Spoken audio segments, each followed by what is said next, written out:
Welcome to Mysteel Commodity Flux, the podcast where we track the trends, turns, and turbulence shaping global commodity markets. Now that the May Day holiday has just wrapped up, we want to dive straight into one of the biggest questions facing China's LPG market. What happens next?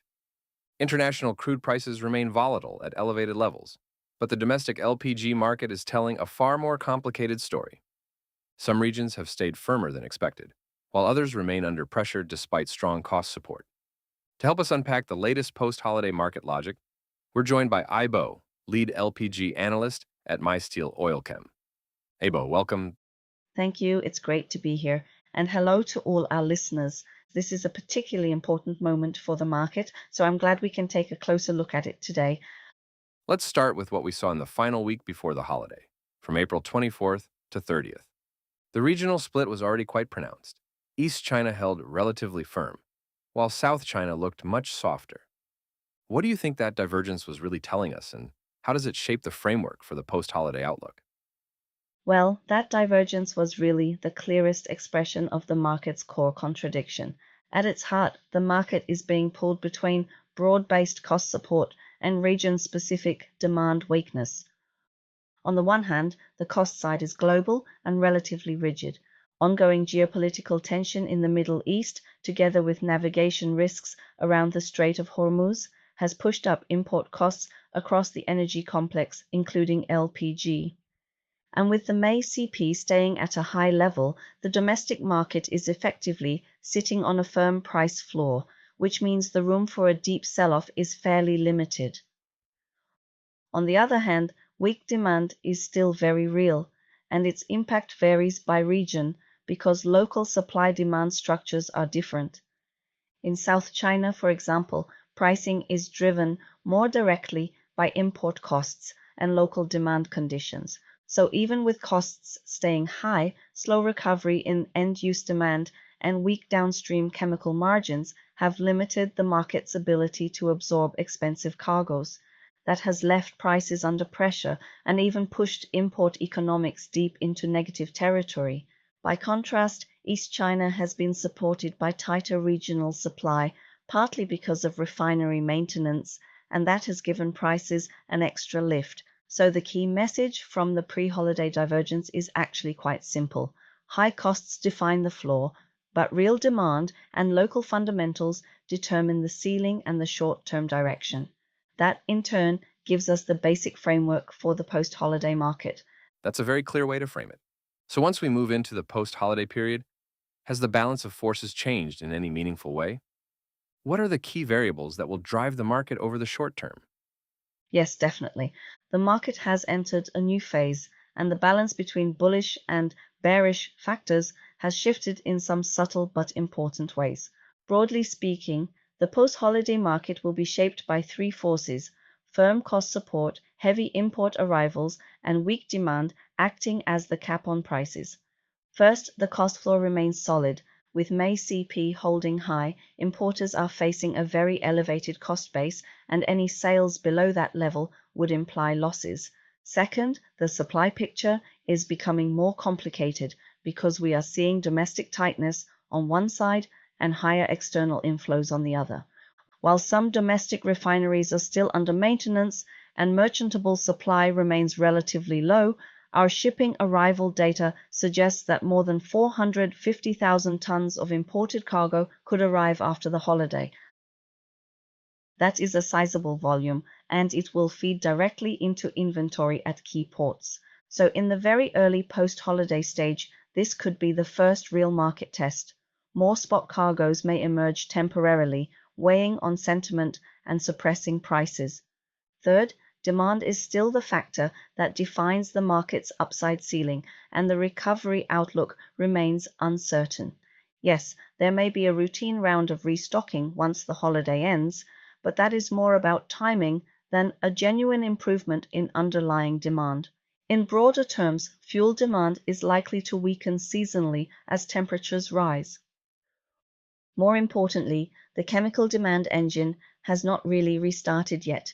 PDH and alkylation producers are still seeing poor margins, with some plants losing money, so they remain cautious about buying expensive feedstock.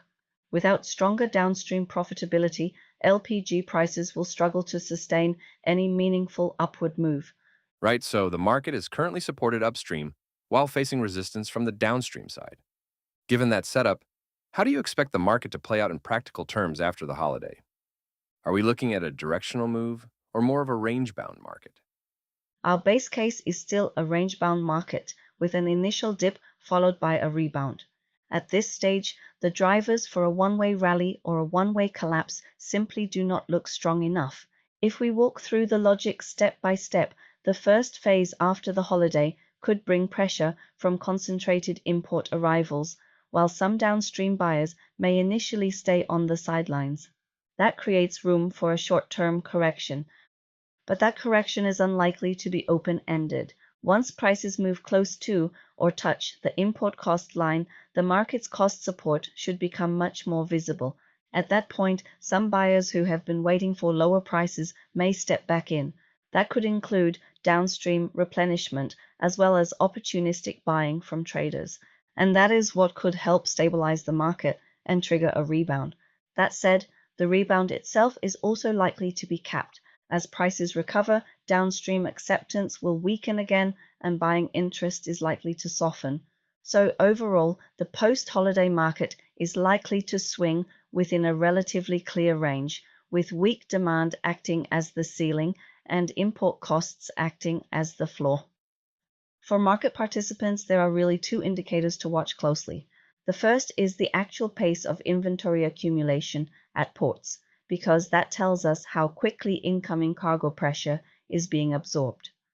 The second is whether downstream chemical margins begin to recover, because that will determine whether the demand ceiling can move higher. That's a very actionable framework. Let me zoom out a bit. From a broader perspective, what does this combination of high costs, high imports, and soft domestic demand mean for the global LPG market? And how are international players likely to interpret what is happening in China right now? That's a great question. As the world's largest LPG importer, China has a strong spillover effect on the global market. So any shift in our domestic balance tends to matter well beyond China itself. In a way, the current environment has turned China into a kind of real-time stress test for global energy cost pass-through and demand resilience. International sellers, traders, and investors are all watching closely. They want to know how elastic China's import demand really is under a high-cost environment. They also want to know how much cost downstream users in China can absorb and how inventory strategy and purchasing rhythms may change from here. In particular, the arrival of more than 450,000 tons after the holiday will offer a very direct test of the market's absorption capacity. If those cargoes are absorbed smoothly without causing excessive price pressure, that would send a relatively constructive signal to the global market about the resilience of Chinese demand. If not, and if port inventories build quickly while prices remain under pressure, the international market may start to question how strong demand from Asia, especially China, really is, and that could affect both trade flows and pricing sentiment more broadly. Excellent insights, as always. So, to wrap up, the post-holiday LPG market in China is likely to remain caught between a firm cost floor and a weak demand ceiling. In the near term, the key variables will be how quickly imported cargoes are absorbed, how port inventories develop, and whether downstream restocking can regain momentum. That points to a market that is more likely to move in a range, with an initial pullback followed by a potential rebound, rather than any clean one-way trend. If you want to track these shifts with greater precision, the full dataset and in-depth analysis behind today's discussion are available through the OilChem China LPG Market Weekly Report. And for longer-term trend tracking or customized data analysis, you can also explore our LPG database. For more information, please visit the mysteel.net or contact us at inquiries@mysteel.com. Thanks for tuning in to Mysteel Commodity Flux. If you found today's perspective useful, be sure to subscribe for more insights on global market shifts. Until next time, keep tracking the flows.